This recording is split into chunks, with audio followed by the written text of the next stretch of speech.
Hey there, I'm Alanis, talking to City of Caterpillar, here with I'm not Alanis, I'm Ryan.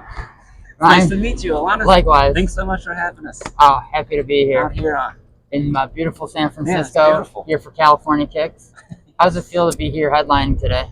Feels good. I can't believe we're here. Yeah, Got across flew across. Here we are. all the way from Richmond, Virginia. All the way from Richmond. Yeah, did you ever think, in 2003, when the band was kind of calling it quits, that you'd be 22 years later headlining a festival? Absolutely not. No, I thought that probably that was the end. Yeah? Yeah. Did the record kind of got out of there, and then all of a sudden, Yeah. years later, here we are. Couldn't be happier. Couldn't be more just grateful to be here. Mhm. That people still want to see this stuff that we're playing. Yeah, did it come as like a surprise to see like this resurgence of like that golden era of emo, like the late '90s, early 2000s, where bands like Spirit of Versailles, Portraits of Past, Yeah. Orchid, Rome Dream are all like headlining festivals or doing these big tours? Yeah, Like, it's crazy to see. I mean, it's back then no one ever thought anything like that. So it was just playing where we could, basements, anywhere we could, small bars, and now we can play.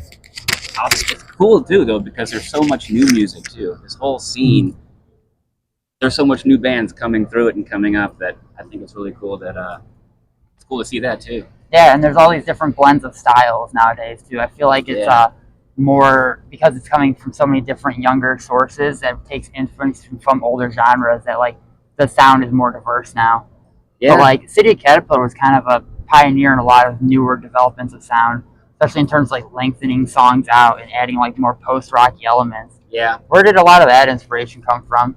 There were a lot of bands back then that were very influential that we would go see all the time. But we also, we all like really heavy material, but sometimes there's some of the soft stuff that we like a lot too. And, all the classics like Godspeed, stuff like that. Big influences on us, and kind of wanted to see what would happen if we melded them together. You're right, though. There is a lot of cool melding of genres and stuff.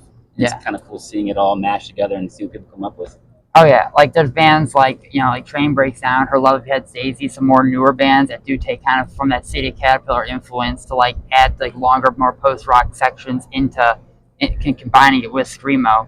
Like, what was the reception like that, and or like when you guys were coming up with that? Coming from the Richmond scene, like with like Page 99 as a background, like the juxtaposition of those two and the progression. Yeah, it was kind of, I don't know, we were just kind of pushing it to see what we could get away with, and sometimes we got away with it, sometimes we didn't. But it was interesting playing that because we have like really quiet parts. Yeah. And sometimes we could just hear people breathing in the basement while we were doing those quiet parts. Yeah. And it's the juxtaposition even from that to a venue like this or something where it'll get real quiet. We'll see what happens. Some people get real quiet too. I don't know. Never know what's gonna happen. Yeah. People are so drawn into like the music and like the dramatics and thematics of it, like a Godspeed show, like you were saying. Yeah, those are just, they are. There he is. Look who it is. Hey, come on in. This is Brandon. Brandon, pleasure to meet you. I'm Alanis. Nice to meet you. He's in the shot. Yeah. Oh, cool. Here we go. Yeah, we're just kind of talking about the progression of like Caterpillar sound, like bringing in like the post-rock influences and how it's like a lot of like newer bands are kind of taking from that as well.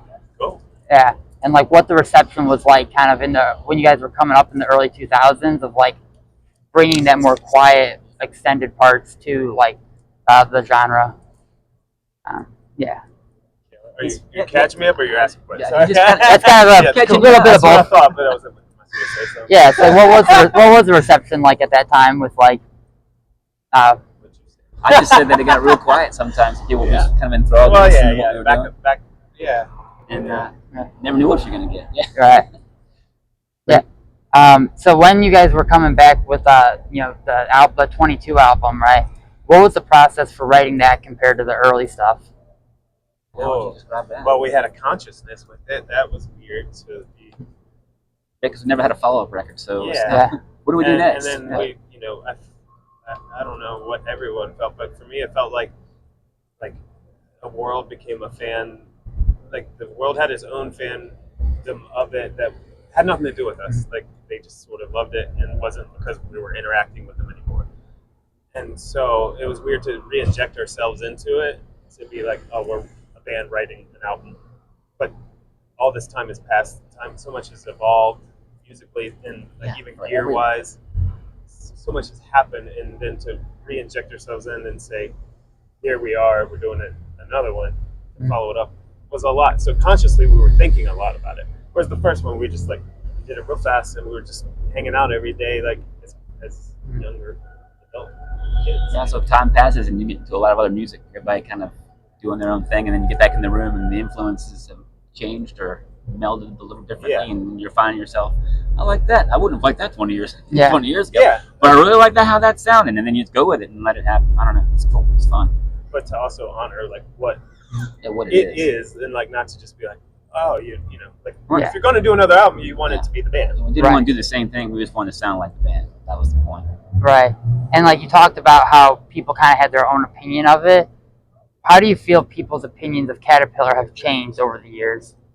Well, I don't think any of us knew No, at that time. We didn't even understand that don't know people now. liked it so Yeah. much. Like we didn't know. Like we honestly, like I think when people would tell us, like we just kind of didn't believe it. Oh yeah.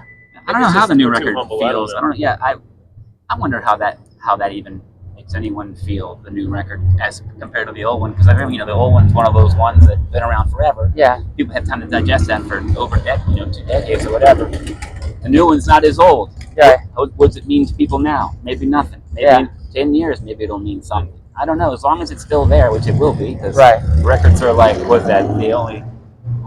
The only thing that's really eternal is a record. Yeah. It's like, that's eternal life, right? And you have that. What will it be like in 10 years, 20 years? No idea.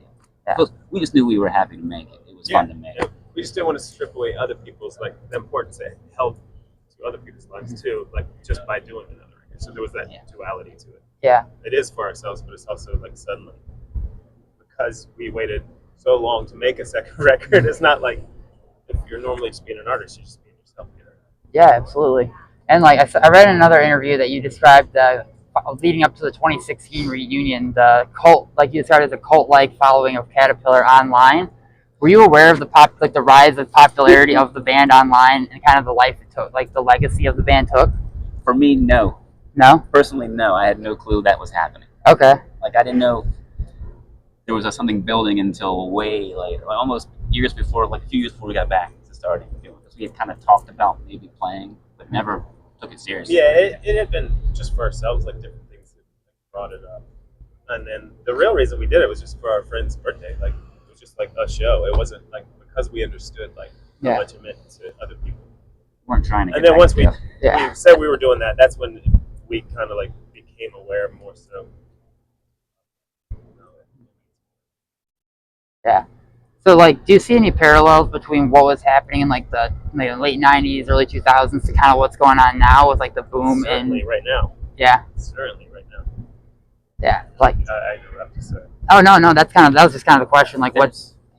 There's way more bands I think now than there were then, and I think that's great. And there's, like you were saying, a lot different in scope as in genre and melding together different sounds. So it's way more interesting. Yeah. But then again, what was happening then had never been heard, so it's kind of, it's fun to be seeing it again 20 years later with the new beginnings of, the scene is massive. And there's a lot of bands going down. This festival, It's very inspiring. Yeah, it's like 2 or 3 days of just massive amounts of bands, which is really cool. Yeah. Yeah, it's something that when you look back on like the history of it, like going from playing basement shows to like coming to something like this, it's like such an amazing progress, in my opinion. And so right now the legacy of Caterpillar is kind of like still kind of evolving. Now you guys are like kind of back. What does the future of the band look like?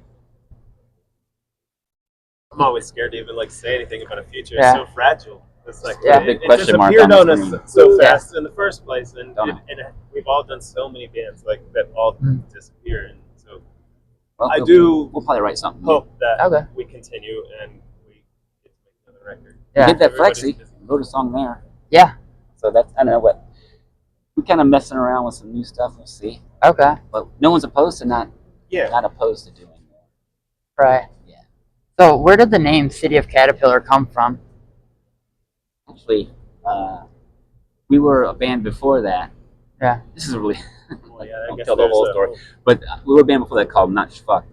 And that band, with long story short, broke up on tour. Okay. Came back, and we had a tour planned with this band called Planes, Things for Stars. Oh, were I know. some Yeah. of our closest, most dearest. And they had a tour that they wanted Not Fuck to go on, but we were just no longer a band. So we knew we had about a month and a half to get a band together with a demo Yeah. to do the tour, only because we wanted to hang out with them. There really was no other Yeah. approach to that. So we just kind of started this band, but we started writing new songs. Long story short, I was in the vet, and there was this huge fucking poster. Can you curse? Yeah. Okay, there was this huge poster, a bunch of different animals and shit, like Yeah. of what they're called, and one was Army of Caterpillar. Okay. And I thought that was cool, and I was like, how about a band? How about Army of Caterpillar? And I was like, fuck no, that's terrible. And then the old bass player, not fuck this guy, Chris Rock, love him, dear friend, dear friend. He was like, we'll go City Caterpillar, and then we were like, yeah, that's better. Hey, a city needs an army. Yeah, that's true. Every city's got one. So we went with it, went to a studio, we wrote 5 songs, went to the studio, recorded it in a day, pressed it on a CD, went to Kinko's and made made a bunch of fucking covers and shit, and then got in the van and drove to Arkansas to start that tour and played with 90 Day Men in a family room in Little Rock, Arkansas. A big blunder of mine is 90 Day Men reunited in Chicago like last year. Oh, I didn't know that. They did like 2 shows at the Empty Bottle, and I got talked out of it going like last minute. Why? I don't know. There was someone who I was like kind of dating at the time, and they wanted to go to like a DIY show. Oh no. And I was trying to explain 90 Mile Men to them, and they're like, "It sounds like kind of lame." And I'm like, "Yeah, you know what? That is kind of well, yeah, that's fine." And then now I'm like, that was like their first show in like 20 years. Yeah, that probably would have been interesting. Yeah. I wanted to go. It's too far from me. Yeah, I should have gone. So right now, coming up and from like the Virginia scene, like how close were you connected to like the New York scene at all, and like everything going up in like Boston and everything at that time? Like in those days? Yeah. Before City Caterpillar, that band Not Fuck, that I had to make a curse after I already said that band name. Like, anyway, that band Not Fuck, we actually toured. Maybe I'd say tour, but I'd say maybe 4 or 5 shows with Orchid, and we met them, and that was in the '90s, like late '90s. And that, we did some stuff. Was it down south Tennessee and stuff? Going down to New Orleans and everything. So we did know them and played with them early on, and then we played with. What else did you say? You said something else. I don't know. What was the question? But you were asking about. Oh, I guess New York. Is that who you're talking about? Yeah. That's Boston, I guess. But then New York. New York. Yeah, I mean, we played with Dillinger like back then. Yeah. Oh, that's so sick. Yeah. In New York, we played a show. Yeah, so that was real cool. Yeah, back during this time, how did you kind of find these more obscure bands? Like there wasn't necessarily like, but now there's like the internet. We can kind of go and do research on these more obscure bands. But back then, what was the main method of finding all these different groups out? out? Record store. You go to the little record store. They tell you they're playing whatever record on there, and if it's something you're like, oh, what's this? You ask a million questions, and you start just buying random things that. That was a lot of it. Too. Bands would have thanks lists, Yeah. like all the death metal records, which I grew up listening. They, whatever death metal shirt they were wearing or whatever it was, whoever they think that they're thanks list, I'd go search it out and see what that was all about. Okay. And going to the shows, like just hanging out in the parking lot, like kind of going to anything. You might not have gone in, but we would always like be hanging out like outside the venues and like courthouses, whichever show you're at. And everybody's talking. You're just socializing. That's how I find so many bands I listen to. Yeah. It's like I go to a show and I'm like, I like your shirt. Yeah, exactly. Yeah. So to kind of wrap things up, what is the City Caterpillar song you're most proud of? One we haven't written yet. What's on the new? One that we haven't written. I don't know. That's a good answer. That is the most common answer. Is it? I swear to you, yes. Good. It just means that everybody's still wanting to do that. That's why I love that answer, because it shows that people are so passionate. It shows that they're not like, I wrote the best thing I did when I was 19 and I'm kind of done. It's like, no, the future's bright. Yeah, hoping for a bright future. Yeah, hoping. We write music, hopefully it's better than what we wrote before. Yeah. I will say, I'm like, I don't know, we are very proud of this, doing a second record. Okay. How it came out. I think us were like big accomplishment. I think we did great. 20 years in the making, and really put our heads into that one. Just wanted to make the best record that we felt we could be most proud of, I guess. So that's a good answer. Yeah, I mean, we had more consciousness with the second one. Yeah. So it meant more to our lives, I think. Not to say the first doesn't mean it. It's just as much, but yeah, we were different place. Yeah, I guess. Absolutely. right, well, hey, thank you very much, and I can't wait to see you tonight. Awesome. Yeah, thanks for coming on the show. Thanks. Thank you.